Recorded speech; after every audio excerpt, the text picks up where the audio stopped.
اگر تم ان کو لڑائی میں پاؤ تو انہیں ایسی سزا دو کہ جو لوگ ان کے پس پشت ہوں وہ ان کو دیکھ کر بھاگ جائیں، عجب نہیں کہ ان کو اس سے عبرت ہو۔ اور اگر تم کو کسی قوم سے دغابازی کا خوف ہو تو ان کا عہد انہی کی طرف پھینک دو کہ اس طرح تم سب برابر ہو جاؤ۔ کچھ شک نہیں کہ اللہ دغابازوں کو دوست نہیں رکھتا، اور کافر یہ خیال ہرگز نہ کریں کہ وہ آگے نکل گئے ہیں،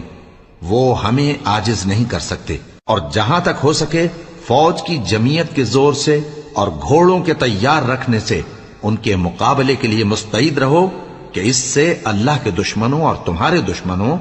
اور ان کے سوا اور لوگوں پر جن کو تم نہیں جانتے اور اللہ جانتا ہے ہیبت بیٹھی رہے گی، اور تم جو کچھ اللہ کی راہ میں خرچ کرو گے اس کا ثواب تم کو پورا پورا دیا جائے گا، اور تمہارا ذرا نقصان نہ کیا